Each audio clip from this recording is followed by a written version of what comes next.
അങ്ങനെ നമ്മുടെ ആ ഉദകുട്ടിയാണെങ്കിൽ മക സ്റ്റാലിയോട് പറയാണ്, മോനെ ആട്ടയെ പിടിച്ച് മെത്തയിൽ കിടത്താൻ നോക്കി കഴിഞ്ഞാൽ അത് കിടക്കില്ല, അത് നീ ഓർത്തോളണമെന്ന് പറയാണ്. ആ സമയത്താണെങ്കിൽ നമ്മുടെ അലീനയാണെങ്കിൽ അവരുടെ അടുത്തേക്ക് ചെല്ലുകയാണ്. അപ്പോഴാണെങ്കിൽ സ്റ്റാലിൻ പറയാണ്, അപ്പച്ചാ ഇതാണ് അപ്പച്ചൻ്റെ മനസമാധാനം നഷ്ടപ്പെടുത്തുന്ന കക്ഷി അലീന എന്ന് പറയാണ്.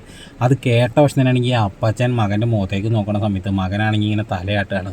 അപ്പോഴാണെങ്കിൽ അപ്പച്ചനാകെ മൊത്തം സങ്കടവും എന്താ പറയാൻ പറ്റാത്ത ഒരവസ്ഥയിലേക്ക് പോയിട്ട് അലീനടുത്ത് ഇങ്ങനെ വന്നിട്ട് നിൽക്കുകയാണ്. അപ്പോഴാണെങ്കിൽ അലീനയാണെങ്കിൽ ചോദിക്കുകയാണ്, എന്നെ ഇവിടുന്ന് ഓടിപ്പിക്കാൻ വേണ്ടിയിട്ടല്ലേ വല്യപ്പച്ചൻ ഇപ്പോൾ ഇവിടേക്ക് വന്നേക്കണത്?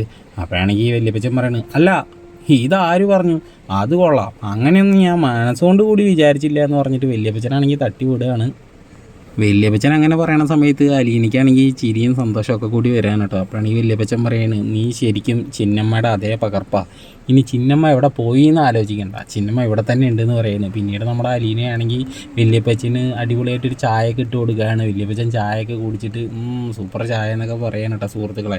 എന്തായാലും നമ്മുടെ വല്യപ്പച്ചനും അലീനയും ഇപ്പോൾ സെറ്റായിരിക്കുകയാണ്. അപ്പോൾ എല്ലാവർക്കും ഈ ഒരു കൊച്ചു പ്രൊമോ റിവ്യൂ ഇഷ്ടമായിട്ടുണ്ടെങ്കിൽ ഒന്ന് ലൈക്ക് അടിച്ചും സബ്സ്ക്രൈബും ചെയ്തൊന്ന് സപ്പോർട്ട് ചെയ്യുക.